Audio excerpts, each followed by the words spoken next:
энгийн хүн өглөөс эрэхтэй зүгээр за өнөөдөр юу ихлээ ч юу итгэлээ гэж сэрж бодол бич өглөө сэрэнгүүтээ шууд сахар хід байгаа лээ.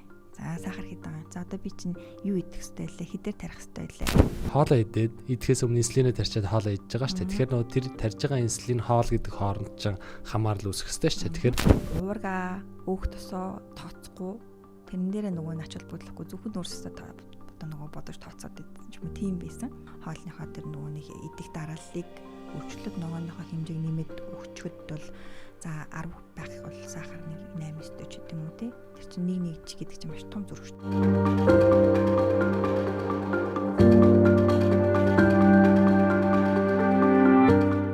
За сайн байцгаана үзэгчтэй. За тэгэхээр манай подкастын дараагийн дугаар маань эхлэхэд бэлэн боллоо. За тэгээд өнөөдрийн зочноор ер нь амар сонирхолтой хүн авчирсан байгаа. За одоо миний одоо боддгоор бол яг чихрийн шижингийн би бол баг эксперт гэж хэлж болохоор хүн. За тэгээд энэхүү зочин маань хэн бэ гэхээр за Япон Монголын эмнэлгийн эмнэл зүүн хоол зүйч за инхээ маань байгаа гэсэн үг. За инхээ бит хоёр маань ер нь их сургуульд байхдаа тий хоол зүйчээр сурж байхдаа ер нь танилцж ийсэн. За тэгээд өмнө гадаад харилцааны чиглэлээр ажилладаг байжгаад за тэгээд хоол зүйч мэргэжил нь хоёр дахь мэргэжил наах тий. Тиймэрхүү хоёр дахь мэргэжлээрээс ороод бит хоёр адилхан танилцчихлаа. За тэгэхээр хоёулангийн өнөөдрийн ярих сэдв бол чихрийн шижин гэдэг өвчний талаар ярилцсан. За тэгээд чихрийн шижин өвчин дотроо одоо хүн болгон одоо сайн мэддгүй ойлголт нь буюу хэв шинж нэг буюу Монголч айгу цөөхөн байгаа тий. Дэлхийд дахинаа хүртэл судалгаагаар харахад нэг 100 тутмын 1 ч байдаг юм уу тий. Судалгаагаар харахад за зарим улсад 100 хүн тутмын 0.5 ч гэдэг юм судалгаанууд байсан. За тэгэхээр цөөн тооны хүмүүс байдаг. За цөөн тооны хүмүүсийн асуудлыг хоёлаа илүүтэй хөндөж ярина гэсэн үг. За тэгэхээр манай инхаа маань өөрөө чихрийн шижин хэв шинж нэгтэй байгаа. Онцлог нэг юм бол тий. Тэгээд өөрөө яг мэрэгжлийн хоол зүйч буюу одоо эмнэл зүүн хоол зүйч. Тэгээд давхар Япон Монголын эмнэлэгт өөрөө өвчтнүүдтэй амлалтаарт зөвлөгөө өгөөд ажиллаж байгаа. За тэгэхээр сайн байна уу? Сайн байна уу? За урилгыг авч ирсэнд баярлалаа. Урьсанд баярлалаа. За тэгэхээр өөрийгөө товч танилцуулах уу? За намайг инхээ гэдэг.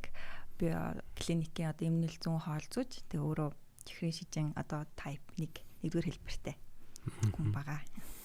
За хоёулаа тэгвэл яриад эхлэх нь ер нь анх яаж одоо юу гэдэг хэв шинж нэгтэй болсноо мэдсэн гэдгээс эхлэх үү? Ер нь дийлэх одоо хүмүүс чинь хүүхэд байхад л мэддэг шүү дээ тий. Хүүхэд байхдаа ер нь чихрийн шиж хэв шинжнийг онцлогдоод яагаад байгаагаа ч ойлгохгүй ер нь бол явж байгаа хүүхэд амар их байдаг шүү дээ. За хоёулаа тэгвэл тэр тухай. Би болохоор чинь хожуу онцлогдсон. Ер нь бол одоо яг шууд 1 гэхгүй одоо 1.5 гэж хэлдэг байхгүй юу? Одоо хожуу илэрдэг 1-р хэлбэр гэсэн. Арай 1-р хэлбэрээ бодвол арай хожуу одоо удаа явцтай. За тэгтэл ер нь бол төгсгөл нь яг 1-р хэлбэр болдог. За тэгээд анх бол нэг 28-тэй 28-тай байлоо да. Тэр үед эхлээд болохоор шууд чихрийн шижинтэй гэж ерөөсөө баг зүүдлээчгүй гэх юм уу да. Тийм ерөөсө бодож байгаагүй. Өөр би нөгөө зүрхний асуудалтайсан байхгүй юу? Одоо зүрхний дамжуулалтын хэм алдагдал гэдэг. Тэгээ тэрнээсээ шалтгаалаад ингээд хөдөлгөөр огцон хөдөлгөөр ингээд зүрх дэлсэл 200 морь зурчдаг пульс. Тэгээ тэрнтэйгээ холбоотоор ингээд тэрнээсээ шалтгаалаад миний ингээд амьдралын хэм маяг айгүй ингээд чанар айгүй алдагдаад айгүйх зөөртэй. Ер нь бол суувал босгүй, хэвтвэл босгүй ч гэдэг юм уу нэг тиймэрхүү ер нь бол нэг хэсэг баг хэвтрийн болоод тэгээ нөгөө оншин нөгөө олдохгүй. Яг тийм зүрхний асуудал гэдэг нас мэддэхгүй, яг юу гэдгийг мэддэхгүй. Тэгээд эсвэл би өөрөө баг сүултээ миний сэтгэл зүй даган болоо гэж баг бодоо. Тэгээ азар явж байгаад онцлогдсон 3 дахь эмнэлэг дээр. Тэгээд юундаа нөгөө ажилбартаа орох гээд зүрхний нөгөө төлдөг ажилбартаа орох гээд тэр аплац хийх гээд тэгээд шинжилгээгээ өгсөн чинь миний сахар, хүлэн сахар 8-таа гарч байгаа байхгүй юу? Тэр болтол би нөгөө надад илрээд байсан шинж тэмдгүүд ерөөсөө анзарч байгаагүй бодоогүй. Тэгэл бодсоо чинь яг сүүлийн нэг сар гаруй хугацаанд ч юм уу сар гаруй хугацаанд аюу хам цангаал. Тэгээ байн ойл ороод тэгэл ядраал жим багсаа. Тэгээ энийг чинь болохоор би нөгөө зүрхтэйгээ л холбоод ойлгоод байгаа шүү дээ. Тэгсэж яг тийм нөгөө нэг одоо сахарын нөгөө шинж тэмдгүүд бол надад илрээл исэн билээ. Би тэрийг өөрөө мэддэхгүй явж байгаа. Тэгээ яг тэр үлэн сахар 8 гарцсан байхад нь сэтгэлж байгаа. Тэгтээ шууд нөгөө 2 дугаар хэлбэрийн ингээ сахартай болчихсон. Би одоо яг юун дээр алдсан юм бол юу буруу би ч юм тийм тарган марган байгаагүй тий. Амьдралын хэм маяг бас тийм муу биш. Ер нь бол дэжгүй байсан. Хизээж ер нь сахартай болно гэж бодож байгаагүй.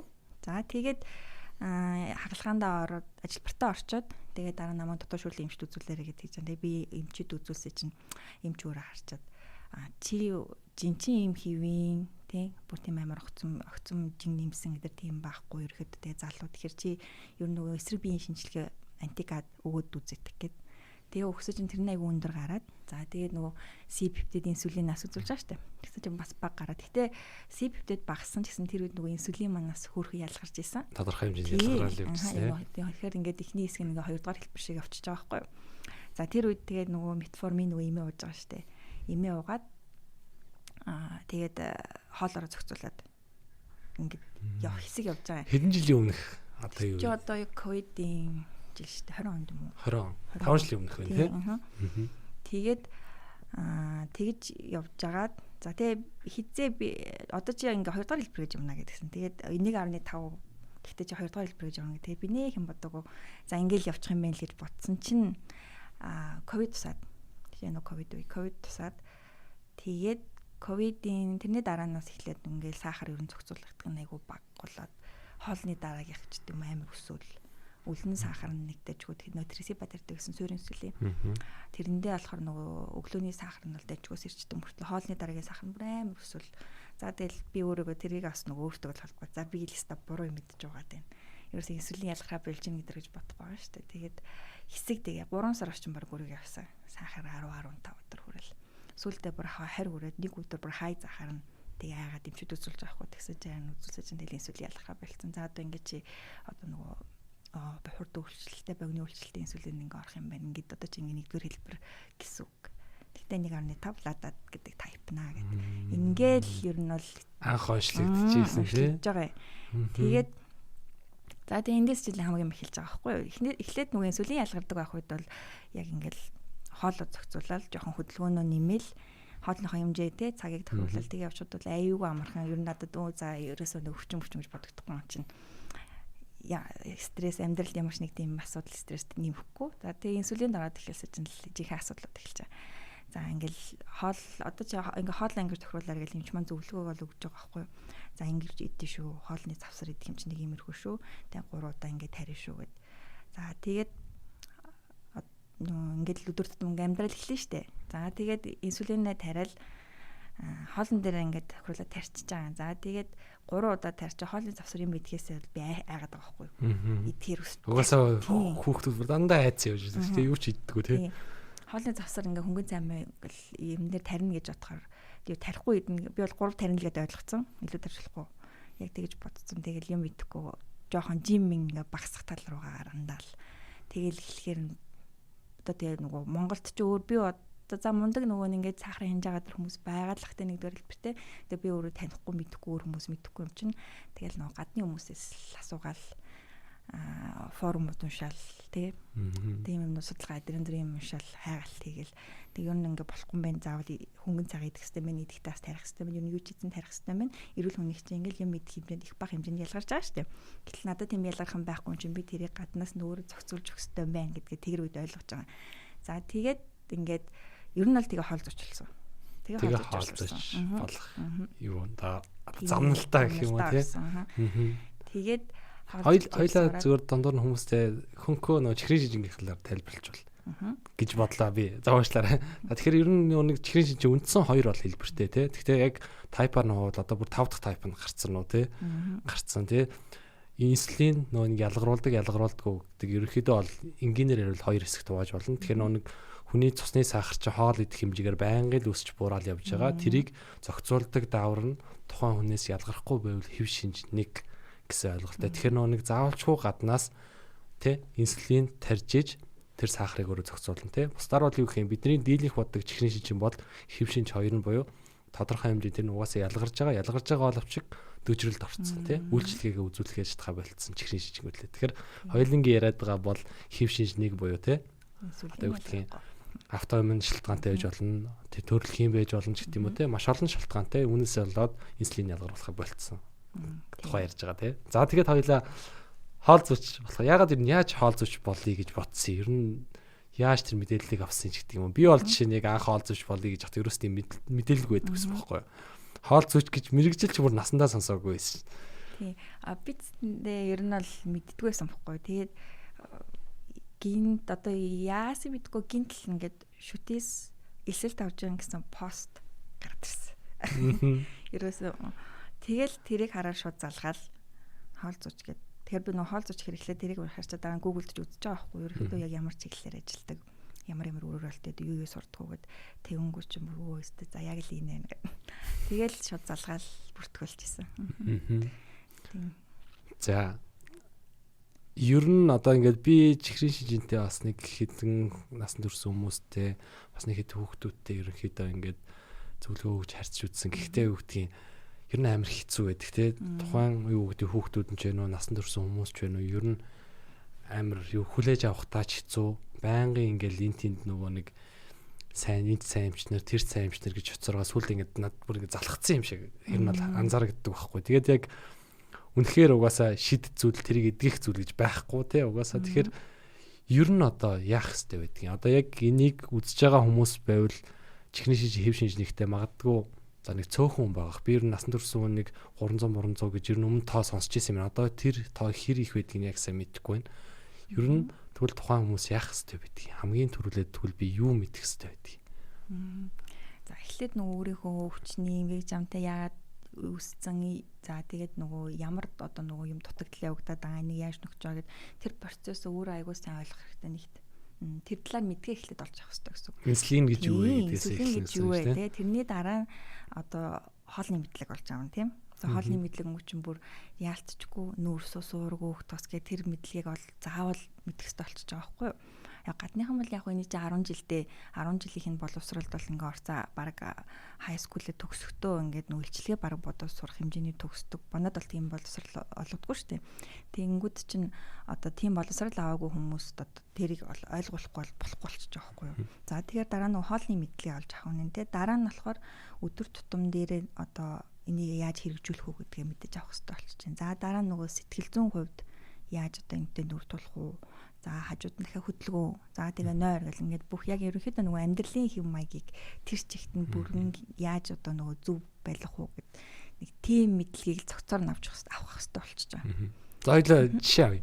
Тэгвэл яг ямар мэдлэгийг яаж олж авснараа ер нь ингээд одоо чамд л өөр ингээд илүү хэрэгтэй одоо юу гэдгийг одоо хамгийн сайн мэдж байна. Одоо би ингээд хоёлаа чиний старыг харддаг шүү дээ. Тэгэнгүүт ингээд одоо цэсний сахарыг ингээд дээд төвшин тий ер нь цэсний сахарыг кипер болгоно тий ихсгэн гэдэг зүйл баг байхгүй. Ер нь бол амар сайн менежмент хийдэг. Энгийнээр ярил баг зүгээр эрүүл хүн шиг гоёллаа. Ер нь бол би харахад бол тэгж хардаг байхгүй. Гэхдээ мэдээж зарим асуудлууд бол байна тий мэдээж шүн ямар нэгэн сахар унах байдаг юм асуудлууд байна. Гэхдээ дийлэнх тохиолдолд эрүүл хүн шиг ингээд бүр яг эрүүл хүн шиг зохицуулж байгаа харагдаж байгаа байхгүй. Надад бол бараг зарим эрүүл хүнээс ч дээр харагдаж байгаа. Эрүүл хүмүүс зарим сахараа зохицуулж чадахгүй байгаа шүү дээ. Тэгэхэд хоёулаа яаж зохицуулаад байна? За уул нь бол энгийн ер нь түрүүний яриадсан бүх мэдлгүүдээ олж аваад авчихвал юм бол энгийн асуудал юм. Гэхдээ энийг олж авах би одоо бараг ингээд 5 жилийг зарцуулсан байгаа байхгүй юу. Тэгээ яг үнэхээр хяналт ер нь бол дажгүй сайн болоо. За ингээд нөгөө огцом савладаг гэдэр багассан бол ер нь бол нодлонгоос л ер нь бол илүү сайн одоо гартаа оруулж авч ирэх юм уу та. Тэрнээс болтол ингээд савлуулна штэ бас. Тэгсэн ч гэсэндээ одоо ч гэсэндээ заримдаа хоолны дараагийн сахар маань өсчин ер нь бол яг 100% ингэж баригдана гэсэн ойлголт ямар ч төгс юм гэж юусаа байхгүй гэдэг шиг юусаа байхгүй. Гэхдээ тэр одоо нөгөө огцом савлах тэр процессыг бол аль болох цөөн байлгана гэдэг зорилго тавиал тэрийгэ барьдаг. Тэгээ угаасаа ингээ хүний сахар ер нь л хвчлэн 4-6-гийн оронд идэв шүү дээ эрүүл мэндийн сахар. Яг тэр үед хүний тарих одоо нөгөө бүх одоо биеийн бүх одоо нөгөө үйл ажиллагаа юудчихэд хэвэн байж байгаа. Ялангуяа одоо ингээ юм бодох сэтгэх одоо нөгөө нэг юм сэргэлэн байдлаар чинь яг тийм 4-6-гийн хооронд л ерөнхийдөө ялангуяа яг 6 дээр хамгийн одоо сайн байдаг гэсэн. Одоо тоо могоо би одоо тоо могоо бод илчлэг мишлэгээ бодё гэхээр сахар 8-10 маргатай бол одоо хотоо бараг бодно шүү дээ. Сахар өндөр байвал би нөгөө тооцоолох гэвэл муу тооцоолох бүр алдаж магадгүй гэсэн үг шүү дээ. Нөгөө нэг тэр сэргэг байдал те нөгөө гүлгээ ухаан гэдэг шүү дээ. Тэр мэр байдалд чи байхгүй болчих жоохгүй. Ингээм юм болгоудаашраад тийм. За тэгээ тэрнээс болоод стресстэй тэгээд ингээд ер нь ингээл юм цикл яваад идэв. За тэгэхээр тэр 4-6 руу байнга барина гэж байхгүй. Гэхдээ энэтэй хамгийн гол нь нөгөө ойрхон байлгахыг л зорино. Тэгээ үлэн сахар бол 4-6-гийн хооронд хоолны дараагийнхыг бол нэг 8 за ядаж 10 дотор ч юм уу гэдэг юм уу тийм. Иймэрхүү зорилгыг тавиал ингээд одоо би нөгөө continuous glucose monitor гэдэг ингээд суйрлуулцдаг сахарын хянагч суулгацсан байдаг байхгүй юу. Тэр ер нь бол тэрэнгүүгээр одоо ер нь бол байж чадах байчаад байгаа. Тэгээд тэрэн дээр болохоор ингээд өөрийнхөө лимитийг тогтоочдөг, ингээд өгчдөг. Тэгэхээр яг 4-8 хооронд юм уу? Эхлээд 4-10 хооронд өгдөгс. Одоо болохоор би 4-8 хооронд ингээд лимитэд тавьчаад. Өөрөө ингээд лимитээ орлоод өгчдөг юм уу тий? Тэгээд баг багаар буулгаад 4-8 хооронд бол сүүлийн нэг жилдээ барих зорилго тавьчаад байгаа. Тэр зорилго хэдөө биелж байна. Ер нь бол дэжгүй. Хоёлаа нэг хуваар барах заавал ер нь хэдөө гэж бодож байна. Одоо тэр чинь нөгөө ингээ харддаг шүү дээ 14 хоногоор нь одоо нөгөө тэдэн хувьтай барьсан байна тий. Тэгэхээр нэг 75-аас 80-80% байгаад дий. Тэгэхээр ер нь бол дэжгүй. Дэжгүй. Гэхдээ энд чинь ингэж барих юм бол би одоо нөгөө ханаа төрдөг ч юм уу, ханаа төрөх ч юм уу тэр мөр асуудал бага байх хэвээр. Бүтэн нойртой хонжих хэвээр, стресс бага байх хэвээр тэргэл айгүй олон нөгөө давхар өөр гадны хүчин зүйлүүд байгаа байхгүй юу. Хоолоо сайн зохицуулсан ч гэсэндээ инсулинээ зөв тохируулаад тарьсан ч гэсэндээ би одоо стресстэй ч юм уу, нойр дутуу ч юм уу тийм байгаад ах юм бол бас сайн хянагдахгүй. Тийм гэл айгүй олон талаас юм. Яг нэг хүмүүст хилдэг шиг тийм нэг ганц хоолоор нэг чихрийн шижтэй болдог гэж хүмүүс ойлгоод байдаг. Нөө сахар их идэхээр болдог гэж ойлгоод байдаг. Гэтэл нойргүй хонно гэдэг чинь тэр инсулины мэдрэг байдал юмд нөлөөлдөг тий. Стресс ихтэй байвал тэр шууд ааврын үйл ажиллагаанд нөлөөлдөг, цусны сахарт нөлөөлдөг гэл. Яагаад нөгөө нэг шүнж ижүүрт гардаг хүмүүс эрт сахартай болоод байгаа тархалаад байгаа тий. Стресс ихтэй байдаг хүмүүс яагаад одоо юу гэдгийг чихрийн шижинтэй болчиход байгаа энэ гэдэг шалтгаан ер нь бол энэтэй холбоотой тий. Тэгэхээр хоёлаа энэ зүйлүүдийг юусэн чухаллах нь чухал тий. Гэхдээ тэгвэл хоёлаа хоол унсан дээрээ за тэгвэл хамгийн түрүүдэд юу тооцсон сурах хэвтэй. За нүүрсээ тооцсон сурна. Би эхлээд нөгөө нэг инсулин тарьж эхэлчихээ. За тэгээд нөгөө оюутан болчоод нүүрс усаал тооцоол инсулинээ тэрэндээ тохируулаад тарьдаг гэсэн бохгүй юу. Тэгсээ чи ерөөсөө нэг сайн хянагдахгүй байсан. Ингээд яг яалч нүүрс усаа яг л ингээд тохируулаад тариад тахт чинь арай илүү өсчөөд идэг ч юм уу тийм. Тэгсэн чинь нөгөө уурга өөх тосоо тооцохгүй тэрэн дээрээ нөгөө нач холбогдлохгүй зөвхөн нүүрс усаа одоо нөгөө бодож тооцоод идэв юм тийм байсан. За тэгэхээр чин зөвхөн нүүрс ус биш бас нөгөөдөл манаас нөлөөлчдөг байгаа. Гэхдээ эхний ээлжинд бол нүүрс усаа 1/8-т бол нүүрс усаа тооцоол сурах хэрэгтэй. Инхигийн маань нөгөө нэг ашиглаадын арга нь бол уус нүүрс ус тооцоолох арга гэдэг тий. Тэгээ ялангуяа нөгөө нэг Америк, Европын орнууд амар их ашигладаг нь шалтгаан гэх юм бол нөгөө нэг хяналт айгуу сайтай байдаг арга. Чихрийн жижигэн хяналт хэв шинж 1 дээр ч тэр хэв шинж 2 дээр ч тэр тий.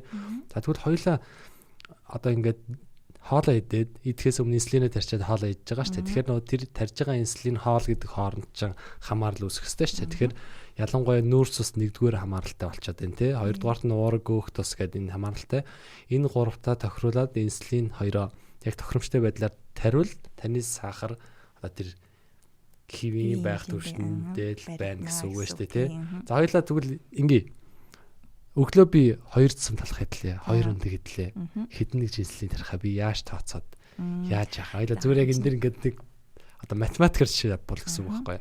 За хоёр одоо энэ хүн болгонд нөгөө нэг инсулины мэдрэг байдал гэдэг нь өөр гэдэг инсулин sensitivity гэдэг байхгүй. Одоо энийг бас бодож болдог.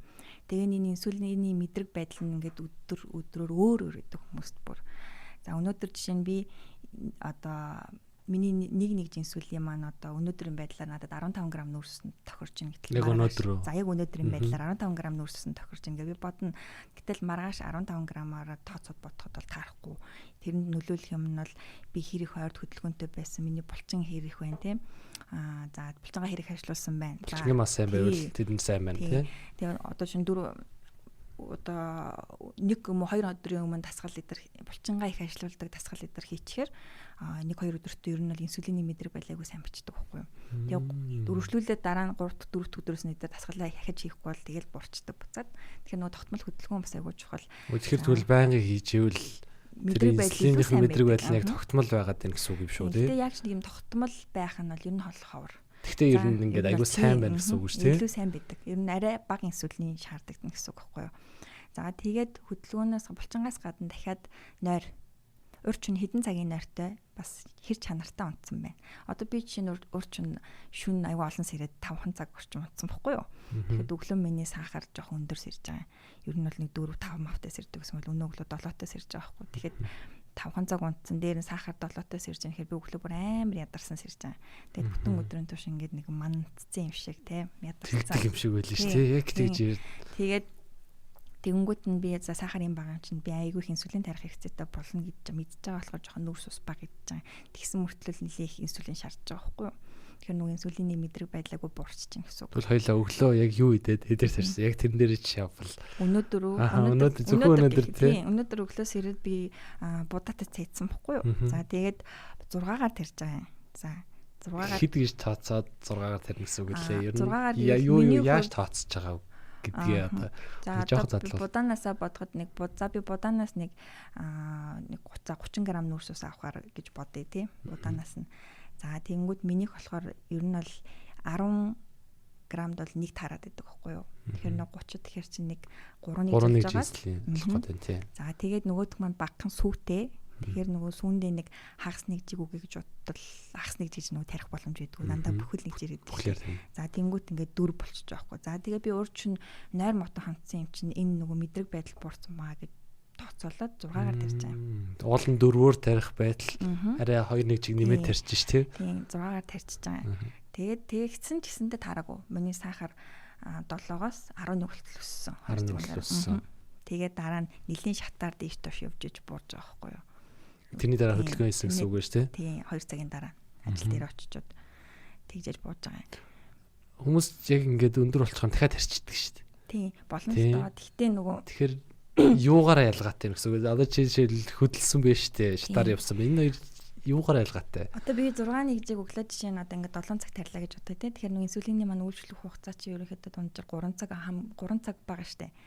За тэгээд 3 цагаа өнгөрсөн бол яг уу нэмж тарьж болох юм те. Гэтэл нөгөө миний хувьд нөгөө 2 цаг л болсон тараагүй байсан. Тэгэхээр миний бид нөгөө байгаа гэж үзээд үйлчлэл байгаа гэж үзээд илүү болох ч магадгүй. Тийм. Тэгэхээр нэмж тарихгүй би хангалттай тарьсан гэж бодож байгаа байхгүй. Тэгэхээр энийг би нөгөө инсулины мэдрэг байдлыг сайжруулна гэх юм уу яах юм. Булчингаа жоохон авчлуулад өгчих юм бол илүү их нөгөө байгаа инсулин жоохон үлдэгдэл инсулин маань илүү их ажиллах боломжтой гэдэг ч юм уу. Тийм одоо үүднээс жоохон шатаар жоохон шир үндэж доошо хэд яваад болгоцож байгаа.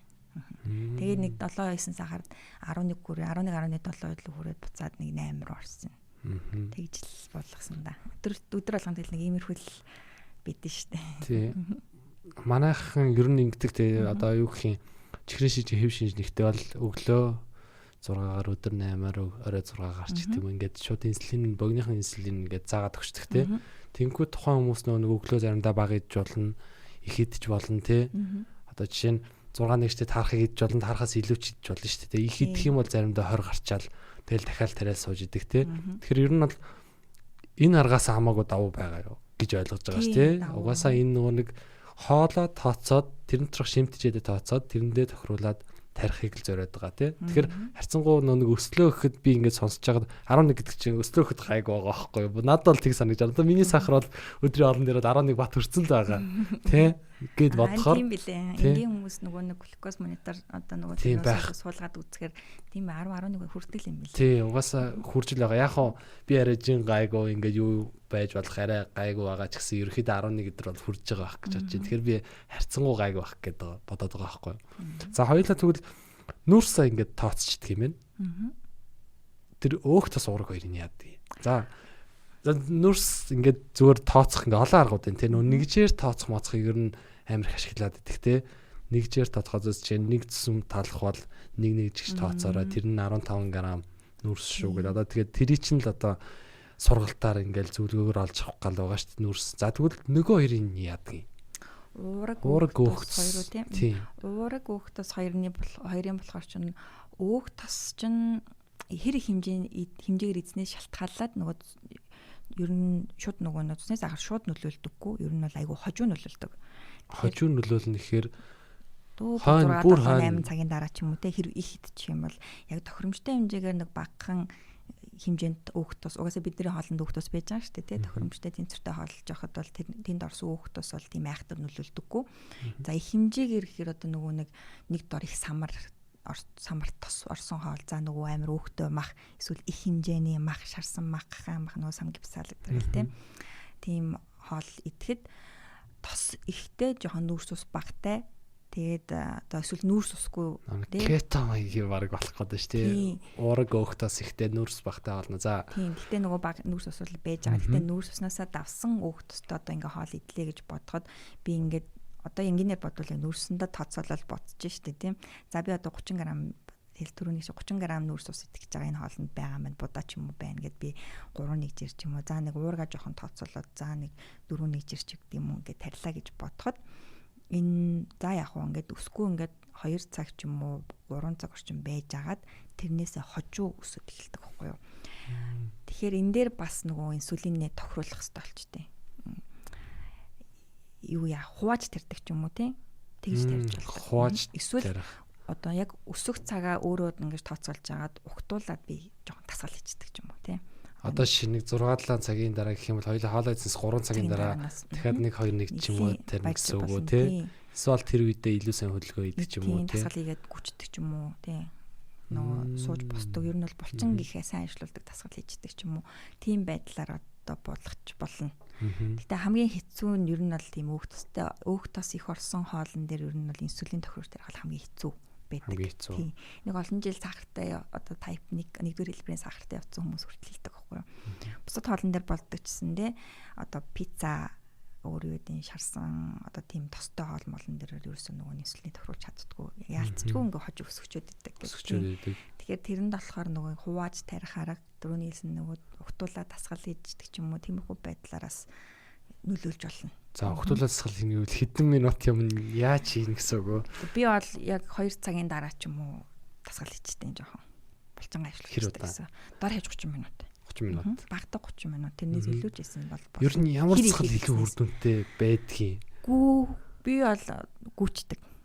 Эсвэл нөгөө нэг сунаагаад скват хийгээд ингээ гүүгээ тослуулдаг ч юм уу те. Нөгөө тэгэхээр чи нөгөө булчингууд ер нь л бүгд ажиллах гэдэг нь шүү дээ.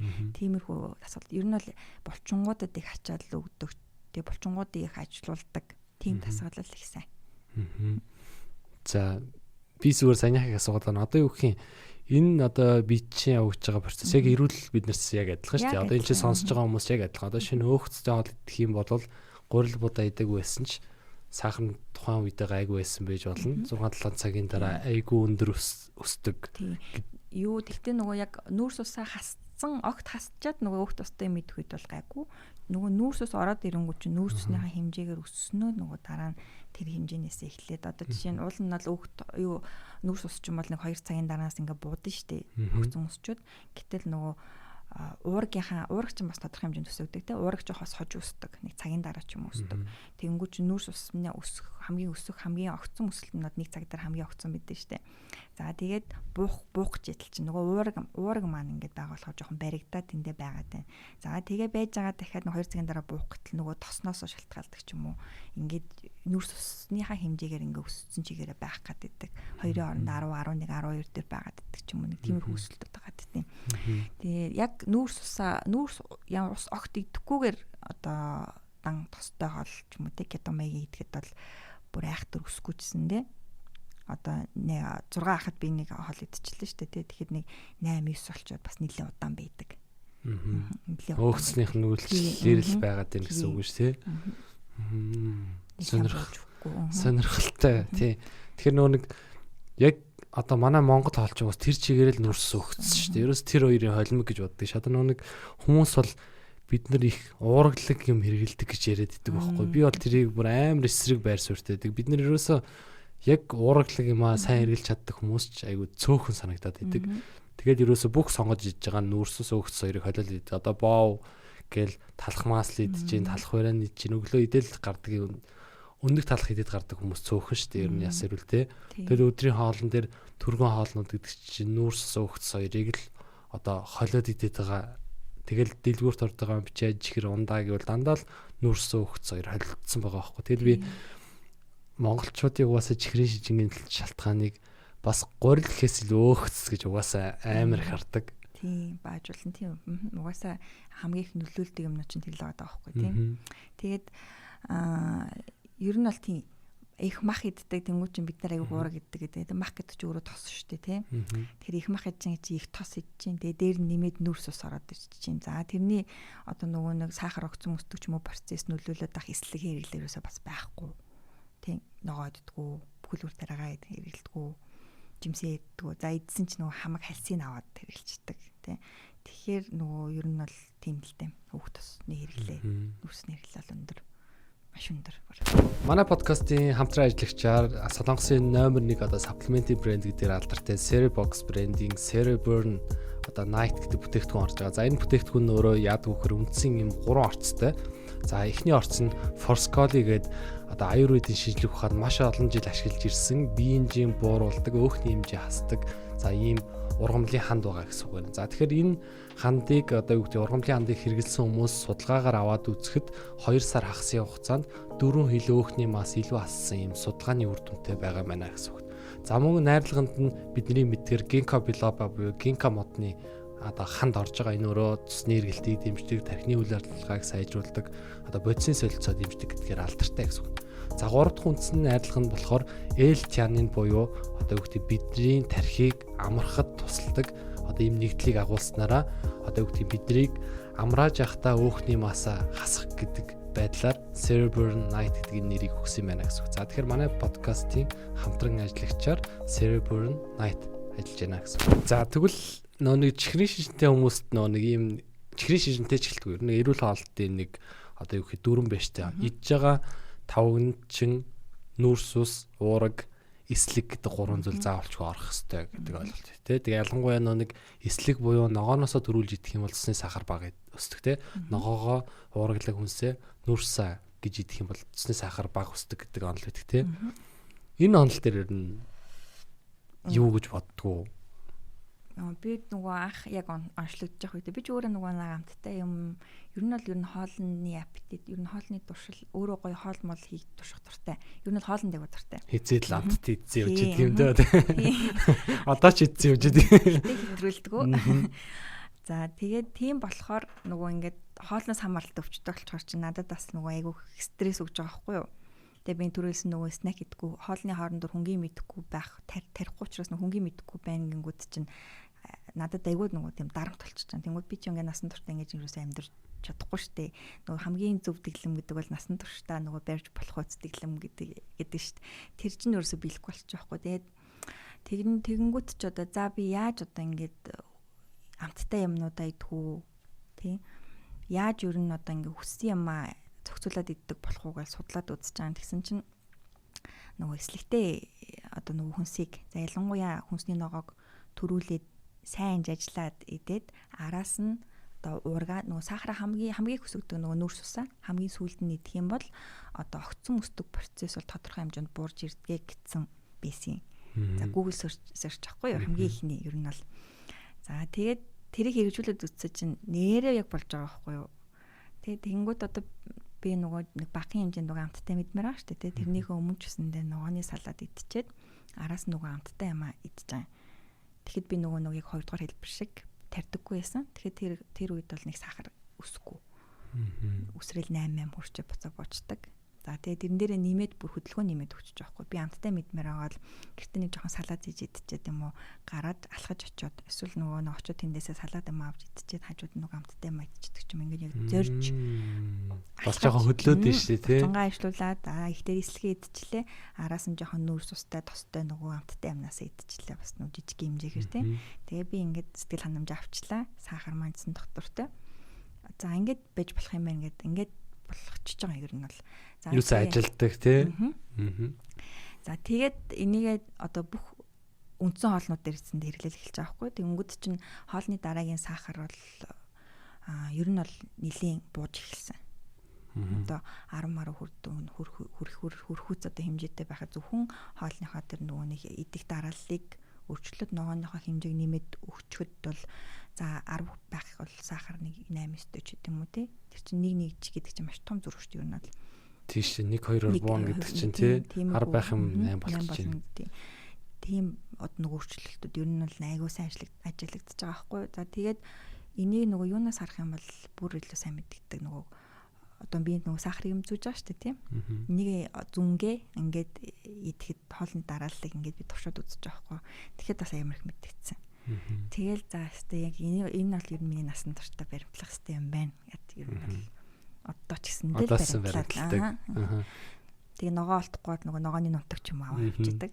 Ихийг нөө харж хахад цугандээ юм эслэг угаас байгаан хийцээ явж идэг шүү дээ. Тэгэл хамт нөгөө нэг хамттай сүүлдэхэд хоёлаа чи эклэр идчихлээ өөдчихлээ хамт идчихлээ нэг газар суугаал тэгэл тэгээс нөгөө сүүл өчгтөр билээ сторик чарсч хар кофе уугаад араас нь би намттай идлээ ми сахар өсөхгүй яагаад вэ гэжсэн биш ер нь яагаад тэр яагаад яаж нөлөөлдөг сүн кремтэй хар кофений араас сүн кремтэй кофенд бол биш тэр нөгөө нэг тэр тортны амттангийн орцондоо байгаа байхгүй юу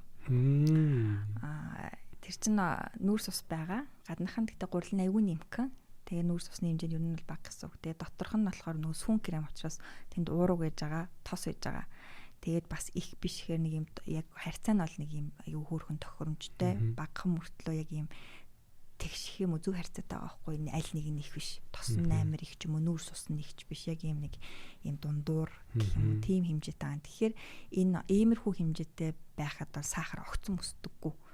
Жохон хожуу дуу айж мар өсдөг байхгүй юу. Тэгээ би өөрөө мэдээж бас нөгөө баг хэмжээгээр тариад өгсөн байгаа. Тэгэхээр тиймэрхүү байдлаар торт одоо нөгөө кремтэй торт гэхдээ нөгөө сахарын орц нь арай багтай.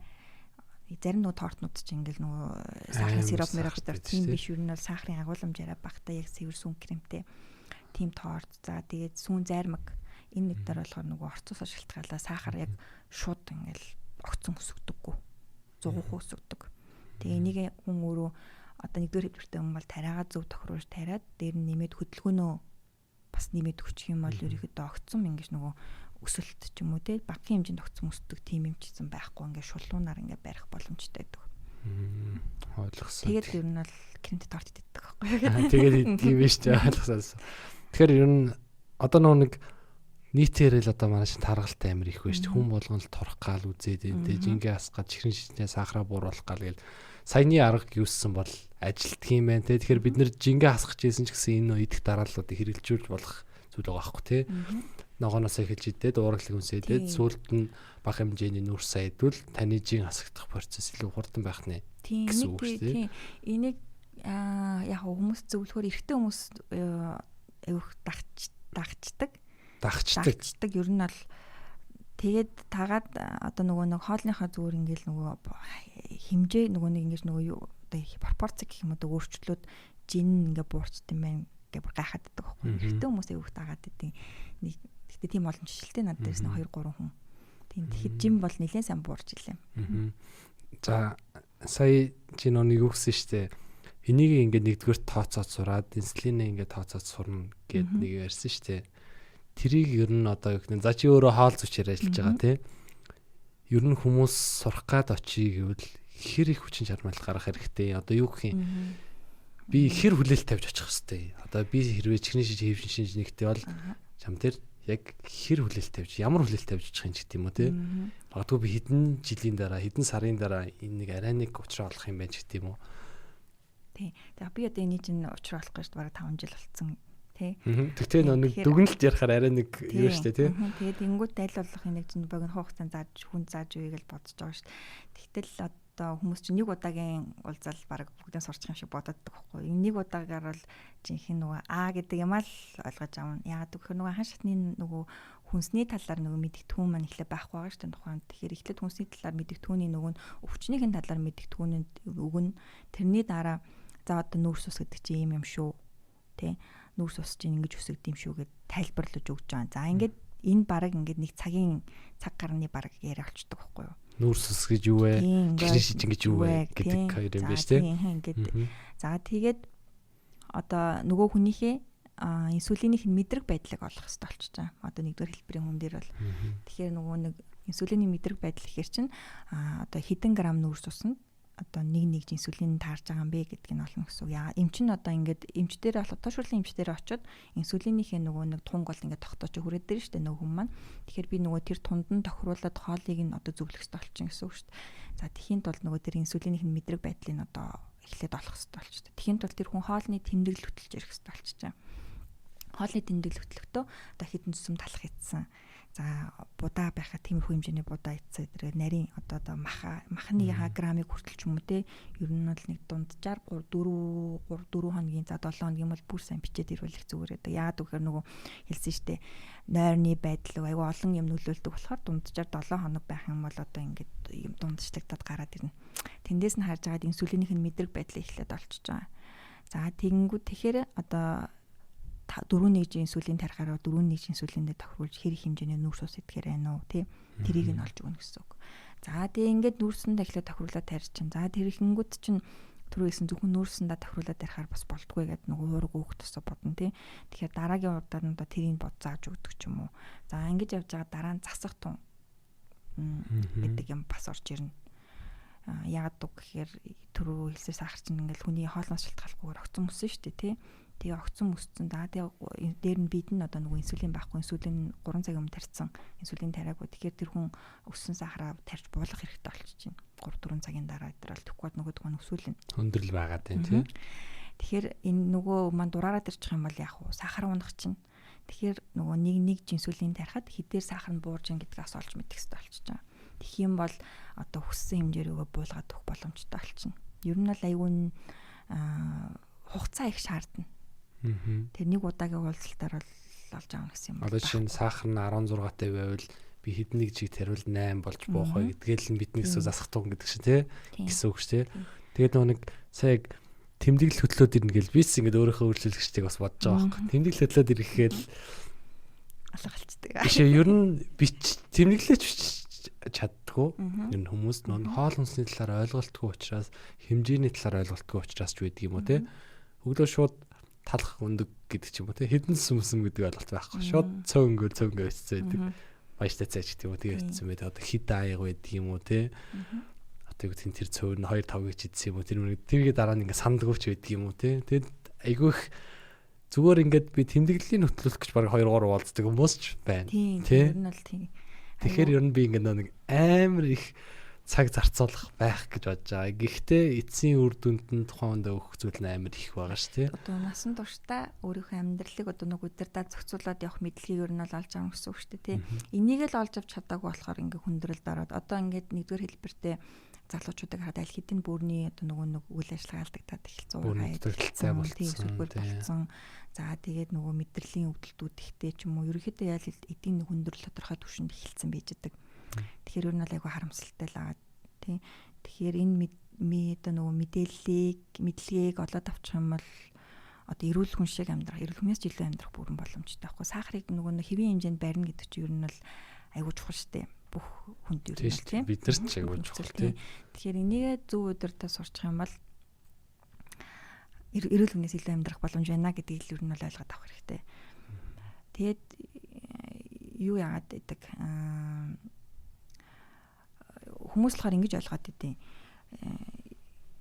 Одоо хоолн дээрх одоо нөгөө инсулинээ зөвхөн тохируулчлаа тийм. Тэгэнгүүтээ за ингээд би ийм шин надад 6-аар тархисан гэхээр надаас ирээд шууд ингээд ийм шин 6 нэгжээр тархисан. Тэгэхээр би одоо яг энэ дээр яг юу ингээд нөгөө нэг 6 нэгжэд яг багтааж би яг юу идэх ёстой вэ гэд энийг шууд надад бичээд өгөөч гэдэг юм уу тийм. Ингээ хэлээд өгөөч гэдэг. Ерөөсөө нөгөө ийм мод их юм процесс болдог шүү гэдгийг ойлгохгүй шууд тийж нэхэд идэв.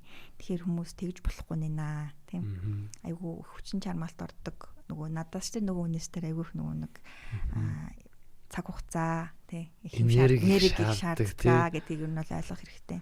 Ер нь энгийн чихрийн шинжилтгүй ер нь бол энгийн одоо нөгөө бусад төрлийн зөвлөгөө эндэрсэндээ тэгдэг шүү дээ. Тэнийг удаагүй уулзалт оруулж ихэнх нөгөө агшны л мэддэггүй авч гардаг. Олон давтамжтай уулзч үдэнтэй болдог. Манай багш хэлдэг шүү дээ. Хүмүүс эхлээд хоол юу вэ гэдгийг хэлж өг. Хоол юу вэ гэдгийг хүмүүс ерөөсөй ойлгодоггүй шүү дээ гэл яг тэгж ирдэг шүү. Тэгээд нэг уул нь бол нэг ус 10 жилдэл сурцсан байх хэвээр юм байтал чин одоо нэг 30-40 орцсон маань ингээд заах гад үзээд байгаа байхгүй тий. Тэгэхээр нөгөө хүүхдэд заах насан турш хүн заах хоёр ч бас их өөр тий. Одоо хэвшин нэг чинь хүүхдүүд маш их хоншлогдож байгаа. Хүүхдүүд гэдэг чинь ер нь тэгээд эцэг нь ингээд дагуул авч идэх тий. Угаасаа мэдж байгаа.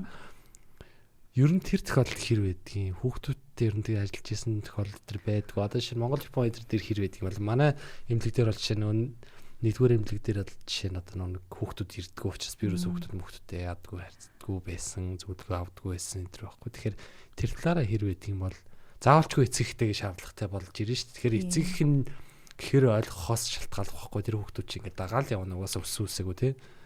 Тэгэхээр нөгөө яг хүүхэдийн хувьд бол манай дээр бол бас нөгөө ирдэггүй. Тэгтээ яг нэг 2 удаа илүү 2 баха ирсэн.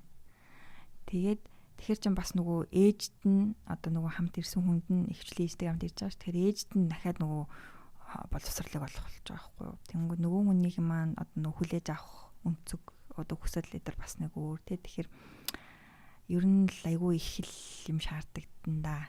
Тэгээ яг эхний ээлжинд болохоор ээжд нь бол ингээд ерөнхийдөө ийм байдаг. Энийг ийм мэдэх хэрэгтэй байдیں۔ Тэгэхээр энийг би одоо нөгөө нэг зааж үе гэхээр баг хүүхэдтэн заагаад өгсөн арай илүү бас байх гэдэг. Ээж аавд нь ойлголтын нөхчүүд.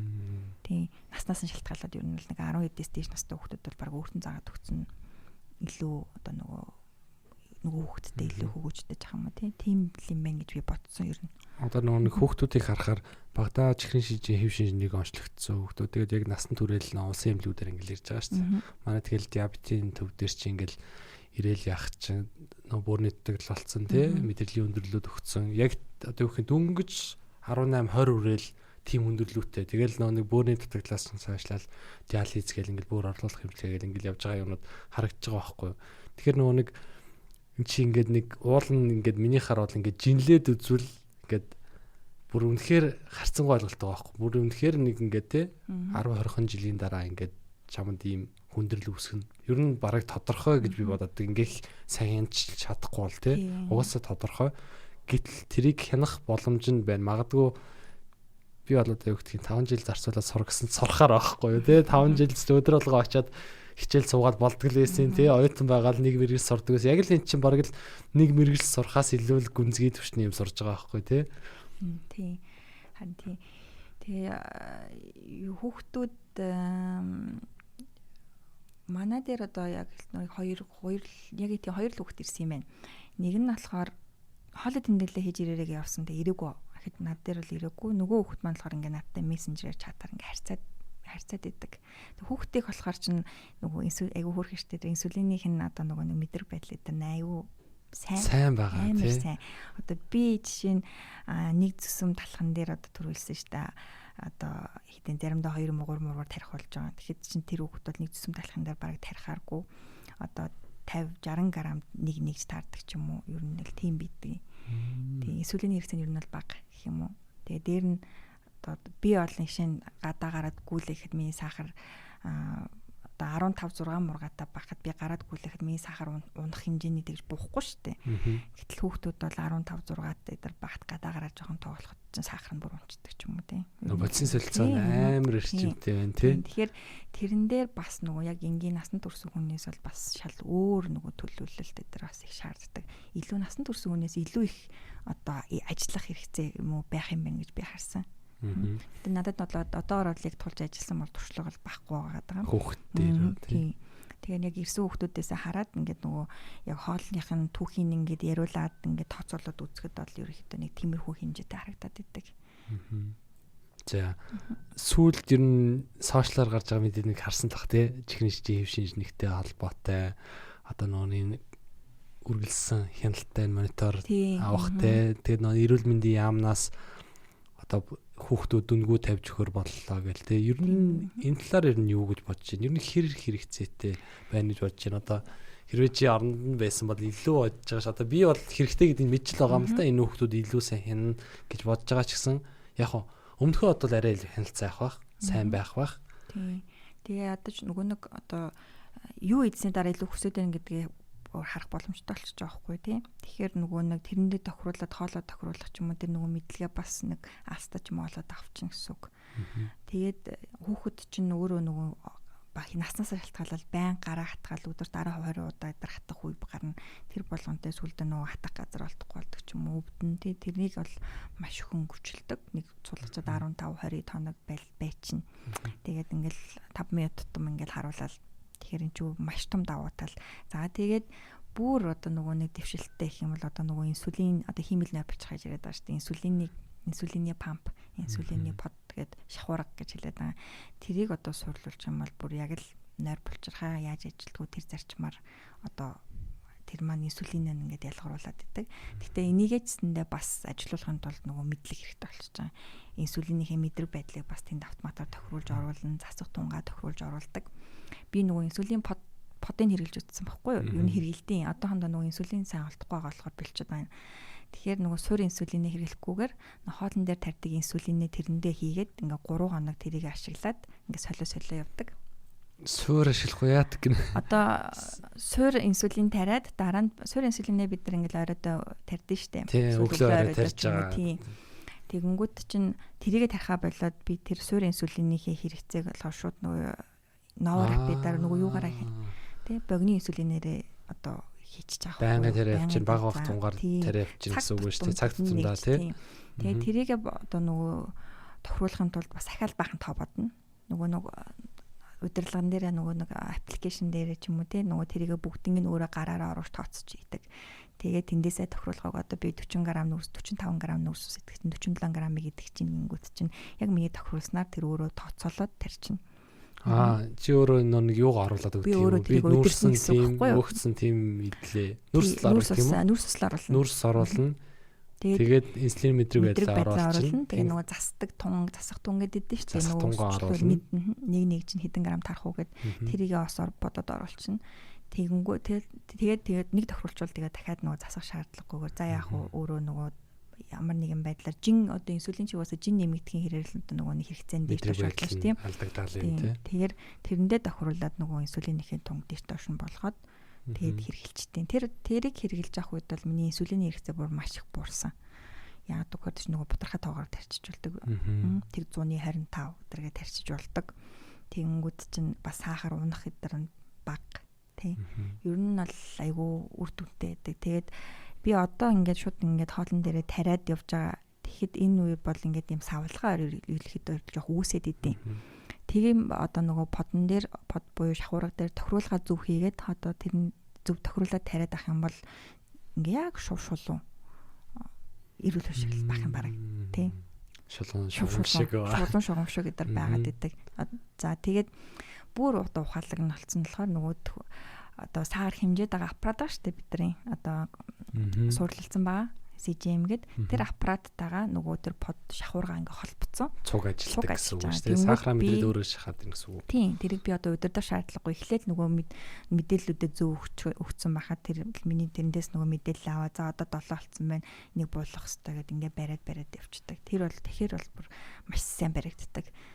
Тэгэл одоо нөгөө нэгдүгээр хэлбэртэй хүмүүсийн 3 сарын дунд чинь тэгэл 5 үедтэй байгаад байгаа байхгүй юу гадны хаханд бол. Тэгэхээр одоо тийм болчдөг бол ядаж хүүхдүүд маань тийм болчдөг бол сайхан л юм тийм. Насан турш хүмүүс бол яг за тийм мэдгээ зөв хөвчл өөрөө удирдаад бас явчих. Хүүхдүүд чинь айгүй хэцүү.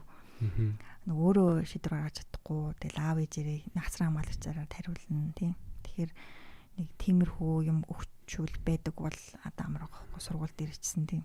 Зарим хүүхдүүд одоо нөгөө сургуульдаа явж чадахгүй төр байдаг гэсэн шүү дээ. Тиймээс би тэр нэг хэв шинж нэгтэй нэг хүүхдийн бичлэгийн нөгөө яам дээр постлцсан байсан. Тэгсэн чинь нөгөө нэг гадаа хүүхдэд тоглох гад нэг голсор хүүхдийн тоглоом л байгаа байхгүй. Тэгсэн чинь одоо за миний охин сахар нь гайг байгаа юм чи тоглочих уу гэл. Тэгээ нөгөө хүүхд нэг яваа тоглож байгаа байхгүй. Бусаар бол тоглохгүй ингээл аав хажууд зогсоод. Тэгээд явсныхан дараа ингээ ярилцлага авсан чи аав нь ингэж байгаа байхгүй. Би охиноо ер нь уулнал айгу чанга өсгөн гэж боддог гэсэн. Тэгсэн чи одоо бүр юу загнах байтах вэ? Бүр нэг үг шилжиж байгаа байсан гэдэг. Тэгээд ингээ ярангот бүр ингээд яг ингээд филинг нь мэдрэгдэж байгаа байхгүй тий бүр ингээд айгүй чангараар өсгөн гэдэгс одоо би бүр нэг үг хэлж чадахгүй гэдэг ингээ өдөр болго ингээл хуран умсаа хатгаал өвдөд байгаа хөхт юу хэлж чадах вэ гэлдэж байгаа байхгүй тий айгүй хэцүү ер нь бол нөгөө юм архаг өвчтэй амьдраад ч ер нь бол хэцүү шттэ тэгээд ер нь бага насны хүүхэд тэгэхээр чинь яг нөгөө тоглоол өстэй хөдөлгөөнтэй байдаг үе дээр ингээл хамаг юм хязгаарлагдчих чинь нийт юм хязгаарлалцдаг зарим эцэгчүүд нүүрсэн шууд хасчдаг ч юм уу тийм харагдаад идэг. Тэгэхээр чинь нөгөө амттай идэх юмсан ингээл бодно. Тэрнээсээ шалтгаалаад ерөнхийдөө нөгөө чихрийн шижин тайп нэгтэй хүүхдүүд нөгөө идэх хэмжээтэй өртөх эрсдэл айгүй хүндэр байдаг. Тий. Тэгэхээр нөгөө ингээ багаас нь ер нь бол ямар ч хүчтэйсэн хоол хүнстэй харилцаа хоол хүнс бидний талаарх ойлголтыг нь бол ер нь бол зөв өгчхөл ирээдүйд нь одоо маш том хөрөнгө оруулалт оруулж байгаа гэсэн үг байхгүй. Идэх эмэгтэй гэхээр яг тухайлбал ямар эмгэгүүд энэ илүү байдаг юм бол идээд бөөлждөг ч юм уу те. Сахар өсөхгүй буцаа бөөлж идчихэнгүүтээ те ингээс буцаага бөөлжчихдөг. За өөр бас юу байгаа даа да. Нөгөө сэтгэл гутралс байна те. Би нөгөө нэг сахараа хин чадахгүй байна гэдэг.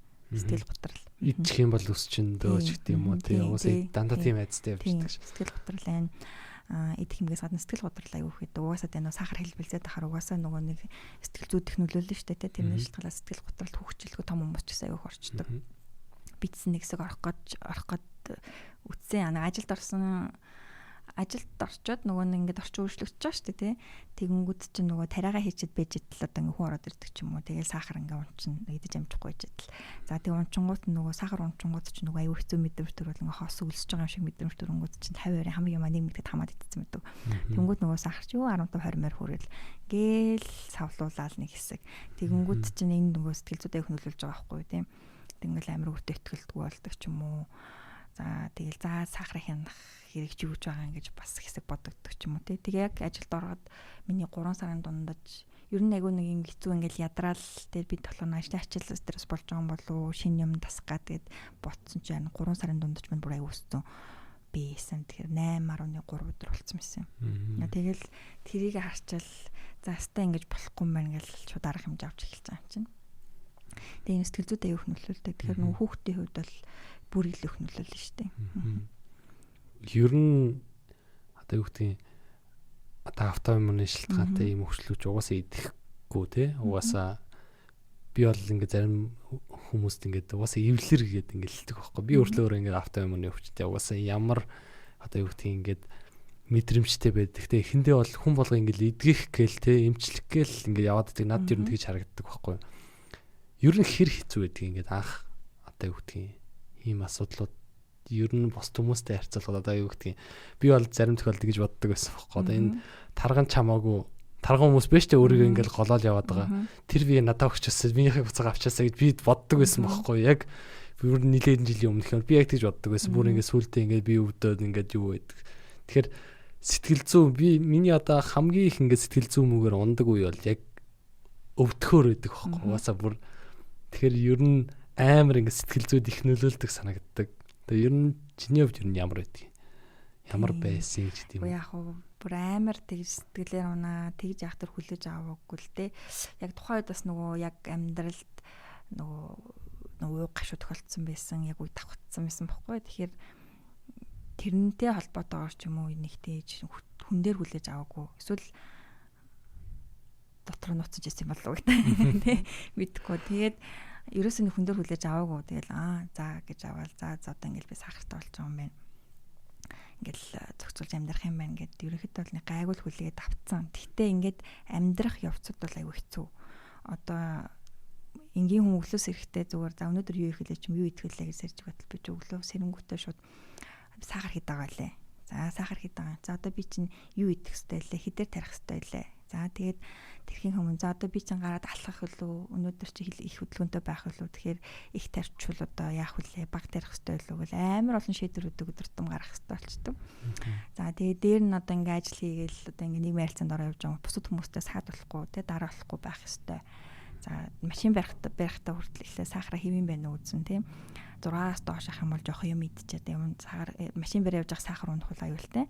Дээр нь одоо 8 9 10 10 төр байхаар бас нөгөө шийдвэр гаргалтанд одоо нөгөө сам авахалж самбаа гэдэг бас муу самбаачлах хугацаа дээр мууд нь тийм болохоор буулгаж агаад машин барьдаг ч гэдэг юм. Ингээд өдөр тутмын амьдралд бол ингээ байнгын шийдвэр гаргах, байнгын зохицуулалт хийх хэрэгтэй тийм одоо төлөвлөлт хийх хэрэгтэй болчдөг. Тэгэхээр ерөнхийдөө нөгөө сэтгэл зүй бие махбод бол маш том дарамт ирдэг гэх юм уу. Тэгээ би өөрөө харьцангуй 50 хүн болохоор бас гайгүй. Тэрнээс одоо нөгөө өөр хүн байсан бол бас хэрүүлээж авах юм бас мэдэхгүй тийм. Тэгэл өдөр тутам тэгэл тэрийг зохицуул юм даа. Тэгээ ингээ удаа яваад ирэхээр угаасаа эн чинь ингээ нөгөө амьдралын хэв маяг болчихж байгаа байхгүй юу. Тэгээ өвчин гэж хүлээж авахаас илүү нөгөө амьдралын хэв маяг юм байна гэдгийг одоо ер нь сүүлийн 1-2 жил бол ингээ хүлээгээд ер нь л авцсан. Тэгэхээр ер нь бол арай илүү амар болдог. Тэгтээ хамгийн яг хэцүү үе яг өвдсөн байх үед нөгөө нэг сахар зохицуулагдахгүй одоо тийм үе Тийм болчдөг. Ханаа төрөх мөрөгч байдаг. Тэр үед л аюу хэцүү. Тэгээд нөгөө ханаа төрөх үед л ингийн хүнээс илүү хүн төрдөг ч юм уу тий. Одоо илүү их ядарна. За одоо бие даах чадваргүй болтор ч юм уу. Ер нь бол аюу хүн төрдөг. Тэгээд тэр үед болохоор сахар одоо инсулины хэрэгцээ бүр их нэмэгддэг ч юм уу тий. Заримдаа бүр тариач будаггүй өндөр байгаад байдаг. Ингээл 15 17 төр хүрчээл. Тиймэрхүү үед гардаг. Тэр үед л аюу хэцүү байгаад идэв. Чихрийн шижингийн өдөр одоо болох гэж байгаа ш тий. Тэрнтэй холбоотой сая нэг мэдээллүүдийн нэг орчуулад манай Монголын дээр нэг гаргацсан байсан ш. Тэгсэн чинь нэг ажлын байран дээр ийм хэцүү байдаг тий. Бараг ажиллах газар ч олдгүй гэл. Яг тэгсэн чинь сайн хэлсэн ч яг тэр санаанд орлоо л доо тий. Харин нөгөө зарим газрууд чинь чихрийн шижинтэй ажилд авдаггүй өдөр бас тийм угаасаа тэр нөгөө ээлжийн ажилтайгаа ээлжээр ажилладаг газрууд их тийм шиг л авдаггүй ч юм уу тийм. Бусдаар бол ерөөхдөө гайгүй л ах.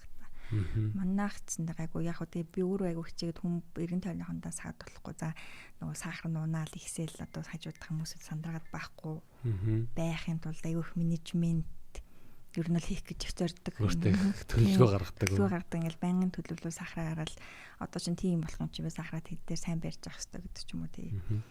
Тэрийг өдөр тутамдаа сайн төлөвлөждөг. Тэгэхээр ерөнхийдөө гайгүй л ах гэж эргэн тойрныхондоо нэг дарамтал үзүүлдэггүй хаа. Гайгүй шүү дээ. Юуц найзуудтай уулзахаар манай их хэлөө. Бүхэл юм нөөж идсэн явж идэх. Би байсан ч ууцсан л явж идгийн заримдаа тий. Тэгэл ерөөсөө идэхгүй хоолнос гэж байхгүй тий. Одоо нөгөө зарим хүмүүс чинь цагаан гурилбуудаа идэхгүй ундаа авахгүй чихэр идэхгүй байвал сахарыг хянчин гэж нэг тийм ойлголт байдаг шүү дээ тий. Хоёул ер нь тэрийг тайлбарлавал хүмүүст зөвхөн цагаан гурилбуудаа идэхгүй сахар идэхгүй юм тэгж сахарыг хянчих юм болдго юм уу?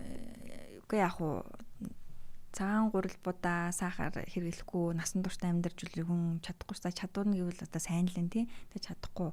Тэгэхээр нөгөө яг чихрийн шижинтэй хүн дээр болохоор энийгээ тохируулж сурхал хэрэгтэй. Би бол одоо жишээ нь цагаан гурилбуудаа хэрэглэждэг. За нэмэлт сахартай бүтээгдэхүүнээс ч гэсэндээ тохируулаад бол хэрэгжилдэг. Ерөндөө тохируулж сурах л хамгийн чухал. Тэрнээс биш бүр нэг юм ахсан ч гэдэг юм уу тий. Тэр угаасаа бол бүтшгүй сурах хэрэгтэй аах л тий. За тий амьдралынхаа за нөгөө 82-ын зарчим үд шиг 80% нь одоо ингээл хичээгээл тэнцвэртэйхэн хооллол нөгөө 20% нь одоо ингээл нааш цааш нянзрын мэдж явах юм бол биш тий тийм. Тиймэрхүү ер нь бол нэг 80-20-ын зарчимтай амьдардаг гэх юм уу. Тэрийг ер нь бол хүмүүс баримталж өвлөх зүгээр. За хоёлаа тухайн хэвшин нэгтэй хүмүүсийн үйл инсулинийхаа мэдрэг байдлыг тодорхойлох хэрэгтэй юм байна. Нүүрс тооцоод чирч сурах хэрэгтэй юм байна. За тэгээд уураг өгцөө мэдээж энэ дараагийн ижлүүд ингээд ээлжинд сурах хэрэгтэй юм байна тий. Бас нөгөө инсулины тарих одоо хизээ тарих вэ гэдэг бас аягүй чухал. Шууд хоол идэж эхлэхдээ тарьцдаг шүү дээ хүмүүс. Эсвэл нэг за ядаж хамгийн багадаа ер нь л нэг 15 минут юм л тариад ах шүү гэдэг. Гэтэл нөгөө бидний тарьж байгаа нөгөө нэг богины үйлчлэлтийн инсулин маань 15 минут гэдэг ч гэсэндээ тухайн хүний нөгөө мэдрэг байдлаас шалтгаалаад үйлчлэх хугацаа нь бол янз бүр үйдэг. Хойшлж урагшлж гэсэн үг шүү дээ. Тухайн үеийн одоо нөгөө нэг төрүүлсэн одоо би нойр муутай байгаа бол би бараг цагийн өмнө тарьж иж дараагийн хоолоо идэх ч юм уу тийм байгаад ддаг. Тэгэхээр нөгөө тэр инсулин тарих хугацаагаа сайн бас төлөвлөх хэрэгтэй. Тэрнээс шалтгаалал одоо нөгөө нэг нүүрсээ зүг тоцолсонтой сахараа нөгөө сайн болгож чадахгүй тохиолдлууд байна. Дээр нүүн хоёлаа нэг кофе уугаад нэг хальтаа харахад яг яасан ш тий. Ягаад ийм их тарьж байгаа гэсэн чинь 30 минутын өмнө тарьчихдаг юм аа. Тэгвэл ингээд миний одоо сахар. Тийм хэд байгаагаас шалтгаалаад тийм 15-30 минут заримдаа нэг цагийн өмнө ч юм уу тарина. Гэл ер нь бол их тооцоолол шаардлагатай. За өөр юу сурах хэвтэй. Тэр хоолны дараа л бас байж болж байна. Тэр юусэн ажилтг юм байна те бид нар хэрглэж болох юм байна. Бид нар эслэг те ногооны нунтаг мунтаг тийм байдлаар аваад явбал гадуур нь одоо ногоо олдохгүй зөндөл биш те ногоотой олдохгүй байвал тэн дээр хэрглэж болох юм байна. Өөр ямар зөвлөгөө байж болох вэ? Өөр бол ерөнхийдөө хоолны зүгээс их юм бол одоо нэг уураг тосыг нь хослуулж идэх гэд бас тэрийгээ бас хэрэгжүүлдэг байвал зүгээр. Дан нүүрс ус идэхээр бүхэл өрийг хийгч байсан эзэн тодорхой хэмжээнд нөгөө өсөлт нь арай огцомдоо байх гэдэг. Тэгэхээр одоо хоолны завсраар ч юм уу хоолн дээр ч юм уу дан гурлан юм одоо нөгөө нэг хүмүүс ингэж бодоод дан бур гурл идэж байгаа юм чинь одоо бор талах идэж байгаа юм чинь болно штэ гэ тэ. Гэтэл тэрнийх оронд бор талах идэхэд дээр нь одоо жоохон баг зэргийн тос агуулсан юм ч юм уу тэ. Уураг агуулсан юм ч юм уу тавиад идэхэд бол цусны сахарын цэцгийн тос өндөгөө зөөхий тэ.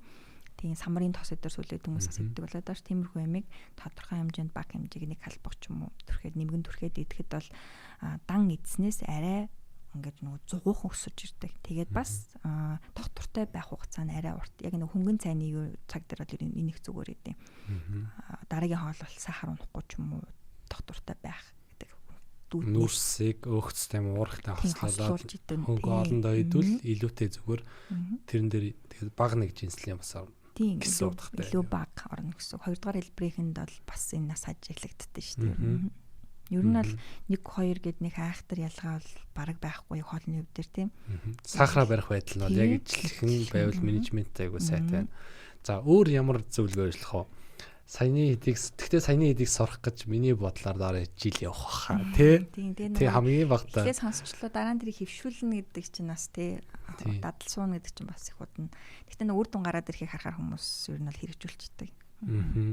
Тэгээд өөр гэх юм бол түрүү нөгөө хөдөлгөөн дээр хоол идчих. За нөгөө хоолныхаа хэмжээг би жоохон мэдээж нөгөө хүн юм чинь жоохон хэмжээг нэгтүүлдэг ч юм уу тийм үе гарна. Тэгэх юм бол одоо нөгөө идчихэд шууд сууж одоо нөгөө хөдөлгөөнөө ороход шинэ ажил мэжлэр бол нэлээд одоо нөгөө шатаараа хоол идсэнийхаа дараа 2 3 удаа дээш доошоо явдаг ч юм уу. За эсвэл нөгөө нэг сууж босдод тасгал идэж штэ. Тэрийг ингээд нөгөө цагийн зайтай ч юм уу үе ингээд хийчих юм бол бас сайн буудаг. Сайн буудаг. Инсулин баг орно гэсэн үг юм тийм. Эсвэл нөгөө төрөөс нөгөө мэдрэг байдал муу байгаа штэ тий. Тэр үе мэдээ нэг хэрэгжүүлчихвэл бас сайн бууж урддаг. Яг нөгөө сүүлд нэг уншсан судалгаатай адилхан юм. Нөгөө нэг 30 минутын зайтай 5 удаа байл 10 удаа скват ивэл цэсний сахар 30% буурж инжлээ. Яг тийм юу байсан. Зүгээр офс сууж байгаа хүмүүс тэгээд нөгөө таргалтанд буурж ийн гэдэг судалгаа юу байсан. Яг тэр шигтэй адилхан л тий. Тийм дасгалан снак гэж нэрлэдэг байгаа. Тэр чинь ер нь бол снэкийн дасгалчлал нэг тэгж нэрлэдэг юм билээ. Тэгээ ер нь зарим улсад энийг бол нөгөө ажилчдын офис ажилтны хүмүүс дээр ингээд аян болгоод хэрэгжүүлчихдэг ч юм уу тийм болцсон юм билээ. Эрүүл хүмүүс дээрсний. Одоо офисынхнагаа яд жоохон хөдөлгөөн таргалуулахгүй байвал цаг тутам 5 скват хийгээрэй ч юм уу тий. Тиймэрхүү байдлаар ч. Тийм тэрийг болохоор ер нь хэрэгөртөө хэрэгжүүлчихвэл зүгээр. Ер нь бол би хэрэгжүүлээд одоо бол ер нь бараг дадлал болчиход байгаа. За би энэ чинь ирэхээс өмнө чихний жижиг эдийн статистик юу харсан юм. За тэгээд ер нь бол яг Монголынх ч гэлтгүй дэлхийн нийт ер нь Монгол ер нь ойролцоо байгаа байхгүй. Тэгээ харахаар дэлхийд даяар ер нь нийт одоо юу гэдэг хүмүүсийн 10% чихний шижин хэв шинж хоёртой гэж үздэг юм байна. Тэгэхээр 10 тутмын нэг нь байдаг юм байна. Тэгээ дээрэс нь 3 тутмын нэг нь чихний шижинтэйгээ мэддэггүй. Тэгэхээр юу ч одоо амар тоо өстэй. Ер нь 3 тутмын нэг нь чихний шижинтэйгээ огт мэдхгүй. Тэгээ онцлогдохгүй яваад байна гэсэн утгатай. Тэгээд нөгөө хамгийн гол асуудал нь энэ хүмүүсийг онцлох хэрэгтэй гэдэг point байгаа байхгүй тий. Хүмүүсийг мэдхгүй яваад байна тий. Тэгээд чихний шижингийн улмаас жил бүр 1.5 сая хүн нас барах тохиолдол гардаг гэсэн ийм мэдээлүүд байгаа аахгүй. Тэгэхээр ер нь л өсөж байгааг нь бид нар мэдж байгаа л да тий чихний шижин. Ер нь одоо чихний шижин үүсгэхэд одоо ер нь өөр юу нөлөөлж байгаа гэж. Одоо яг өөрөө чихний шижинтэй. Гэхдээ ер нь нийт одоо чихний шижин хэв шинж хоёр одоо манай Монгол улсад яривал ер нь юун дээр битлэг асуудал байна гэж харж байна. Хооллолт за тэр хооллолт бол мэдээж нэг номерт байгаа тийм. Хооллолт за хөдөлгөөн тэгээд тэр нөгөө нойр за тэгээд дээр нь стресс за тэгээ магадгүй энэ орчны нөлөөлөл төр тийм. Гэт нөгөө яг ганцхан шалтгаанаас болоод ер нь бол үүснэ гэсэн юм байхгүй. Айгүй олон хүчин зүйл нийлж иж ер нь бол одоо нөгөө бүрдэл одоо юу өсгөр одоо нөхцөл нь бүрдээд байгаа гэж үзээд байгаа шүү дээ ер нь бол. Тийм. За окей. За хоёлаа тэгэхээр би бас нэг хоёлаа ер нь ирээдүйд болох зүйлийн талаар яриад энэ подкастаа дуусгая гэж бодсон. Ирээдүйд тэгэхээр одоо юу гэх юм чихний шижин хэв шинжт нэгийг нөгөө нэг үүдэлсэн эмчилгээгээр эмчилж байна. Тэгээд тэрний судалгаанууд явагдаж байна гэсэн одоо мэдээллүүд гарсан. Тэгээд юу лээ 24 онд Nature сэтгүүл дээр ер нь хэвлэгдсэн юм байлээ. Нөгөө 25 настай эмэгтэй үүдлээс шилжүүлэн суулгаад тэгээд нөгөө нэг юу инсулин давар ялгардаг болсон. Тэгээд нөгөө нэг тэр нь одоо хэвийн явж байгаа гэсэн судалгааны үр дүн байдаг юм байна. За тэгээд энэ судалгаа нь өөрөө Бээжин, Шанхайд, Бразил тэгээд ингээд амар олон улсууд хийгдээд байгаа юм. Тэгээд нөгөө нэг одоо юу гэдгийг шилжүүлэн суулгаж байгаа учраас энэ эмчилгээр яг нэг юу нэх юм бол дархлаа дарангуулах юмтэй хамт явах юм асуудлууд байгаа юм. Гэхдээ цусны сахар нь ингээд хэвийн тогтмол болчихж байгаа. Им үр дүнгууд байгаа. Одоо чинь би л хэрвээ чихний чигж хэвшиж ихтэй байл. За энэ нэг хордоо ороод ирээсэй л гэхээр байгаа байхгүй. Ер нь энэ дээр хэр хүлээлттэй байна. Ер нь хэр найдвартай байна ч гэдэг юм уу. Тийм. Ер нь бол айгүй найдвар тавиад байгаа. Одоо ядчил хамгийн гоё юм нь одоо ядаж нөгөө технологи хөгжсөн бид нар ингээд сахараа одоо хяндахад амар болчиход байна. За тэрийн сүлийний памп юм өдөргээд тий ерөөхдөө бол ер нь бол амьдрах одоо нөгөө нэг нөхцөл бол ер нь бол илүү сайжраад байгаа сахартай хүмүүсийн хувьд. За энэ дээр нэмээд бүр нэгдүгээр хэлбэр дээр имжлэгдэх одоо нэг тим мэдээ сонсон болохоор ер нь л одоо нэг шийдэл гаргахад их ойрхон байна гэл амар баяртай байгаа шүү дээ. Хүлээгээл байгаа. Тэгээд энэ нэг судалгааны альч яваас нэг айгүй урт явагдсан тий. Угаасаа 10 жил, 15 жил, 20 жил явагдсан. Тэгээд энэ яг нэг гаргаж авсан анхны онол нь бол баг 20 жилийн өмнөөс л юм байлээ л тий. Тэгээд Бразилд одоо жишээ нь 21 хүн ингээд судалгаанд ороод явж байгаа. Тэгэхэд 3 жилийн инсулин хэрэглээгүй, 8 жилийн инсулин хэрэглээгүй, 5 жилийн инсулин хэрэглээгүй ингээд явж байгаа үр дүнгууд байгаа юм. Тэгэхээр ч одоо юу гэх юм инсулин хэрэглэхгүй ёс нэг 8 жил явчихж яах гэдэг чинь ингээд амар том тийм нэлийн нааштай гэсэн үг шүү дээ байгаа байхгүй юу. Тэгээ нөгөө цаашлаад нөгөө нэг илүүтэй нөгөө нэг дархлаа дарангуулах шаардлагагүй нөгөө нэг үүдлэсэн имчилгээ юмнуудыг туршиж байгаа юунууд судалгаа юмнууд амар их байсан. Тэгэхээр тэрэн дээр би л ер нь өөртөө ингээд гоё санагдаад байгаа байхгүй юу. Тийм ер нь бол нэг төрөлсөн шийдэл бол ер нь л их ойрхон л байгаа санагдаад байна. Тэр болтол харин одоо ингээ янз бүрийн хүндрэлд орчихгүй хүн шиг л бие айтаахан аваа явж явах хэрэгтэй байгаа даа. Тийм. За хоёлаа хүмүүст өөр өөх ямар зөвлөгөөнүүд вэ? Яг өөр шин зүгээс. Миний зүгээс гэвлөө за хэрэг одоо чихрийн шижин хэв шинж нэгээр онцлогдсон бол за эмчийнхээ үзлэгтээ ер нь бол тогтмол хамрагдж байгаа хэрэгтэй. Хүмүүс ер нь бол нэг хайчаад идэм билээ. Тэг ингээ хүмүүсийг харж байхад тогтмол хамрагдаарай, шинжилгээнүүдээс авч байгаарай, 3 сарын дунд ч өгж байгаарай. За тэр нөгөө инсулинийхээ тунг дур мэдэж битгий нааш цааш нь болгож байгаарай. Заавал эмчтэрээ очиж тэ эмчтэйгээ ярилцж тооцоолж тунгаа дээш доош нь болгож байгаарай. За тэгээ тунгаа эмчтэрээ хэрв нөгөө тохируулаад ирэх юм бол хоол зүчтэр очиод одоо нөгөө инсулин одоо хоол хоёроо тохируулж сурах боломж нь шүү дээ. Одоо ер нь бол тийм. Гэхдээ тэр бол маш их хүчин чармаалт орно шүү. Танаас ч тэр надаас ч тэр гэдэг бас ойлгож аваарэ гэж хэлмээр энэ да. Би л одоо яг ингэж боддог байхгүй. Ер нь хэв шинж нэгтэй онцлогдох юм бол одоо юу гэх юм угаасаа эмчийнхээ хяналтанд бол байх шаардлагатай чинь байнгын хяналтанд авах шаардлагатай шинжилгээгээ тогтмол өгж явах шаардлагатай. Хоёрдугаарт нь бол заавалчгүй би чам дээр очисэл гэж боддог. Гэхдээ очихдоо юу гэх юм тэр хүнээс хүлээлт тавьж очихоос илүү өөртөндөө ингээд илүү сайн хүчин чармайлт гаргахаар гэдэг юм уу те. Тэгэхээр би нөгөө нэг би дооройж зүгээр ийм зүйлийг анхан шатны зүйлийг сурахад би 1 жил орох байхаа гэж юу хараад байгаа одоо жишээ нь тий. Яг энэ зүйлүүдээс сурж авахд 1 жил тэгэхээр битгий нэх одоо юу гэдэг би 2 удаа очоо 3 удаа очоод 1 сар очоод тий. Энэ өвчнийг үүснэх баг хоол зүчийн дайнд төрсэн юм шиг сурна гэж хүмүүс тэгж л ер нь ойлгодог шүү дээ. Эсвэл хоол зүчтэр очихоор угаасаа л нэг одоо юу гэдэг сайн муу хүнс хэрглэж болохгүй хүнс ч гэдэм юм уу тий. Тэгж зааж өгнө гэж ойлгодог. Харин тийм үлэлтэй аваад байдаг. Тэгэхээр тийм байхгүй нэртэй гэдгийг сайн ойлгох нь байна. Нөгөө юу гадныхан болохоор ч ингээд онцлогдохоор за эмчтэр очиод нөгөө тунгаа тохируулж чинь тийм. Тэгээ шинжилгээнүүд өгөөд оншоо батал чинь дараа нөгөө нэг educator гэдэг одоо боловсрал олгодог хүн байгаад тах шиг байгаа. Тэр нь болохоор ингээд инсулинаа яаж тарих уу, нүүр тусаа яаж тохируулах уу тэгээд тэр зөвлөгөөнүүдийг бас аягүй өгчдөг. Тэгээ нөгөө хоол зүйч тэгээд дээр нь диабет educator гэж яваад иддэг байхгүй юу? Яг тэгэхээр тэр хүн бол нөгөө диабеттэй хүнд бол зөвлөгөө өгөх нөгөө бүрэн боломжтой бүх талаас нь гэсэн. Тим хүмүүс байгаад идэг. Тэгээд тэр хүмүүсийн ингээд нөгөө хөтөлбөрийг ингээ харахаар айгүй олон удаагийн давтамжтай. Одоо онцлогдсноос хойш ингээд давтамж нь одоо 4-7 хоног тутам нэгчлөө ингээд айгүй удаан хугацаанд 3-аас 4 сар ингээ үргэлжилсэн тиймэрхүү хөтөлбөрүүд дээр харагдаад идэг. Тэгэхээр ингээд нэлийн урт хугацаанд одоо хүчин чармаалт гаргаж ээж одоо зөв мэдлэгээ олж авч нөгөө амьдралаа хэвийн өргөжлүүлэх тийм боломжийг ер нь бол олж авдсан байх шүү л гэсэн үг ер нь. За. Тэгээд дээр нь бас эн чинь нөгөө нэг зөвхөн надаас шалтгааллахгүй эн чинь ер нь бол нэг олон мэрэгчлэр ч юм олон багаар дээр ажиллавал илүү их үр дүнтэй тийм.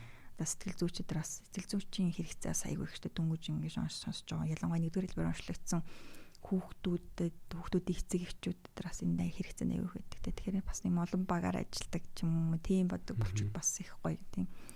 Одоо нөгөө ямар ч өвчтний имчилгээ угаасаа баг л болчихлоо шүү дээ. хоол зүйчнээ, хөдөлгөөнсөлч нь, сэтгэл зүйчнээ, нэмшлэгч хөвчнээ, сургагч багш нь байна тий. Тэгээд сувлагч нь байна гэх юм ингээл угаасаа багаар ажиллаж ижил тухайн амьдралын чанарыг сайжруулж байгаа болохоос нэг л зүйлийг хайчвал тэгэл нөгөө хэд нь ингээл фейлдэл унж байгаа байхгүй тий. Магадгүй тухайн үнийг жоохон хүчин чармайлт гараад магадгүй тийм нэг хэл осны гайгууч гэдэг юм уу суралцах чадвар илүү сайтай байвал арай нэг ингээд өөрөө сурч чадж байгаа болохоос дийлэн хүмүүс бол тийм биш байдаг шүү дээ тий. Тэгэхээр одоо тэр бидлэг өгөхөд тэгэл нөгөө талын хүмүүсийн одоо нөгөө олон мэргэжлийн хүмүүсийн оролцоо аягүй чухал байгаа байхгүй. Одоо л нөгөө эмч бол байгаа. Эмчийн оролцоо бол мэдээж 100% байгаад байгаа тий байж чадж байгаа. Одоо гараад хоол зүйч бол одоо хоол зүйчнэр бол одоо нэлээд бас олон болж байгаа шүү дээ тий. Тэгэхээр хоол зүйчийн оролцоод одоо л орж ирж байна. Тэгэхээр одоо сэтгэл зүй талаас нь дэмжлэг нь одоо бас байхгүй байгаа шиг байна. Тэгээ дээр нь бас хөдөлгөөн бас их чухал. Ямар булчин одоо нөгөө илүү их ажиллавал одоо илүү сайн байх уу гэдэг юм уу те тэр талаас дээр бас мэдлэгийг нь олгох бас их хэрэгцээтэй баха. Тий.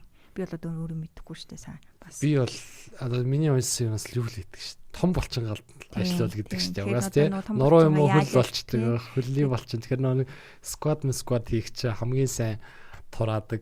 Ялангуяа уул мууланд алхах чинь тэгэл яагаад тураад байгаа гэдэг чинь ер нь тэгж одоо ойлгодог ш. Миний хувьас гэх юм бол тий ер нь л тий. Тэгээд эний чинь болохоор тэгээд тэнд хүмүүс ч бас мэдэхгүй байхгүй тий. Энэ миний заагаад өгдөг. Тэгээд яаж ямар шүү хурдтайгаар хийх үү ч тийм үү тий. Энэ мэдлэгийг л ер нь бол цогцоор нь олж авал их зүгээр юм да. Тэгжээж л амьдралын чанар маань нэлээд сайн дэвшлэх гэдэг байхгүй юу. За. Хоёулынгийн чинь подкастын цаг дуусч чинь. Ер нь би ингээд асуугаал нэг тэр нь яадаг, энэ яадаг гэл би ер нь ихэд уулзгалганд бол янз бүр юм да. Угаасаа асууж л байдаг юм да бас заримдаа угаасаа хүмүүсээс ингээл би бас асуух дуртай чи бол юм болоо гэдсэн өөрөө одоо яагаад гэдэг тэр нь яагаад гэдэг энэ яагаад гэдэг гээл тий. За тэгэхээр одоо чихрийн шижээ хэв шинж нэг магадгүй хэв шинж хоёр ч байжлаа тий. Тийм хүмүүс байх юм бол эмчийн хяналтандаа ороорой тий. Мэдээж энэ заавалчгүй. Тэгээд хоол хүнсний талаар заавалчгүй мэдлэгтэй болоорой тий. Магадгүй илүүтэй чихрийн шинжээ ажилтдаг хүмүүстэр байвал би илүүтэй очиосоо гэж хүсэж байна. За тэгээд цаашлаад яруу чихрийн шижин гэдэг өвчин чинь ганц хоолны ч асуудал биш тий. Одоо хоол магадгүй чухал нь байж болох ч гэсэн ганц асуудал биш маш олон зүйлүүд. За тэгээд тэр одоо хичээл зүтгэлийг чинь өөрөөс чинь гарах юм гэдэг хүмүүс аягүй сайн ойлгосоо гэж хүсэж байна. За тэгээд сүүлийн хэлэх зүйлийг танд өөрчилдөө гэсэн. За тэгэхээр үзэгчтэй хандаад хэлэх магадгүй ойлгох ч гэдэг юм уу тий. Тийм зүйлүүд байвал. За ямар ч гэсэн мамаг подкастт орсонд баярлаа. За тэгээд одоо ер нь хамгийн сүүлийн хэлэх юм гэвэл одоо чихрийн шижингээр онцлогдсон хүүхдүүд за дөнгөж онцлогдож байгаа тэр хүмүүс яг ингээд нэг цөөн хэдэн хүмүүсээр дээр иржсэн. Тэгээ аюу сэтгэл санаагаар унтсан ч юм уу. За тэгээд сүүл нэг хүүхэд би ингээд ил тарихаас ичдэг, нойл ордог ч гэдэг юм уу тийм юмэрсэн. Тэгэхээр эн чи юурээс тийм ичээд байх юм биш. Энэ өдрөөсөө бидний буруугаас болоод те бид нар ингээд буруу хотлоод буруу амьдраад үссэн юм биш. Энэ бол ингээд автоиммун өвчин дахлаад тогтолцооны эмгэг те бидний зүгээс одоо энийг одоо өөрчлөлт сэргийлэх ч юм уу тийм боломж бол байгаагүй. Тэрийг сайн ойлгож аваад энийг бол зүгээр одоо ингээ миний амьдрал өмнөх амьдрал өөрөөс одоо ингээ дуссан одоо ингээ гоё шинэ амьдрал эхэлж гин гэдэг ч юм уу утгаар ч юм уу хүлээж аваад тийм ичих айх за санаа зовох гутрах зүйлгүйгээр ер нь л хүлээж аваарай л гэдэг хүсэн баримдаа сүүл нэг хүүхэд нөгөө юу яадсэн одоо нөгөө ажил дөнгөж ороод тэгээ би 0 орч тэрдэг хүмүүсийн хажууд тэрдэггүй тэгээ 0 ороход боломж ордгоо тэгэхээр бодохоор нөгөө тариа мараа тарихгүй бас үнждэг байх магадaltaй байгаа даа. Бас нэг хүүхэд болохоор өөрөө нөгөө яа тарих ёстойгоо бас ойлгоогүй бас нөгөө сайн бүр ойлголтоо авч чадаагүй. Тэгээд тариагаа тарихгүй яваад идэг. Тэгснэ тариагаа зарж мараад ч юм уу ингээ яваад идэг. Тэгэхээр ер нь ойлголтоо сайн олж аваарай. Энд чинь ер нь бол тийм айгүй ноцтой ер нь бол ингээ хянахгүй бол маш ноцтой одоо өвчин тий амь насанд одоо халтай гэх юм уу юу гэх юм хэрвээ хянаж чадах юм бол энгийн өмнөөс илүү одоо эрүүл амьдрах боломжтой ийм өвчин. Тэгэхээр энийгээ илүү гоё талаас нь хүлээж аваад мэрэгжлийн хүмүүсийн тусламжийг бол аваарай. Эмчтэй тогтмол үзүүлж агаарай. Эм тарианы тунгаад дур мэддэж битгий өөрчлөөрэй. Заавал эмчтэй үзүүлжээж эмчийн заавраар өөрчилж агаарай гэж хэлмээр байна. Ихэмн ихийг хэлсэн саяны амар гоё шүү дээ. хэрвээ энийг хянж чадах юм бол энгийн үнээс лөө ингээд юу амьдралын чанартай сайхан амьдарч чадна гэд. Би бас ер нь одоо яг тэгж боддог болчиход байгаа. Хэр нь ямар нэгэн өвчнийг даван толсны ард дээр амар гоё ингээд бэлгүүд ирдэг гэж би ер нь боддог байхгүй юу те. Ганц энэ юу гэдгийг те юм сурах асуудал биш. Маш олон зүйлүүдийг бүр орог амьдрч сурдаг гэх юм уу те. Ер нь бол тийм. Ер нь бол амьдрч сурж байгаа гэх юм уу. Амьдралыг арай өөрөөр харж эхэлсэн гэх юм уу да те. Асуудлуудыг бол үнэхээр хүнд өвчин гэдэг юм чинь л хамгийн том асуудал гэдэм байна. Тэгээ хавны хүсэл мөрөөдөл за ингээд нөгөө хийх юм чин хүсэл айгүй том мөрөөдчихсэн гэсэн одоо ингээд өвчнөөсөө шалтгаалаад одоо тэрэндээ хүрч чадахгүй хийж чадахгүй ч юм уу хоошоо суух одоо ингээд болчихж байгаа байхгүй юу те зарим тохиолдолд. Тэгэхээр энэ бол өвчин гэдэг бол хамгийн одоо хэцүү зүйл гэдэм байна. Хүн эрүүл ах юм бол нэрээ хүссэн болгоно хийж чадна. Хайртай хүмүүсийн төлөөдсөндөө юм хийж чадна тийм. Тэгэхээр нөгөө өөрийнхөө эрүүл мэндэд хамгийн сайн хараарай. Хоолоо хараарай л гэж хэлмээр байна. Нөгөө эрүүл хүн мянган хүсэлтэй, хүчтэй хүн ганц л хүсэлтэй гэдэг тийм. Яг тэр чинь бол маш сайн ойлгосон. За тэгэхээр энд үнэтэй цагаа зарцуулж ирсэн. Ихэдэ баярлалаа. За тэгээд нийт одоо юу гэдгийг те ганц чихрийн шинтэй шилтгүү те ингээд маш олон хүмүүст үз бодлоо хуваалцаад те хэрхэн энэ өвчнийг даван туулж болдгийг гэдэг ингээд туршлагаасаа хуваалцсан ихэдэ маш их баярлалаа.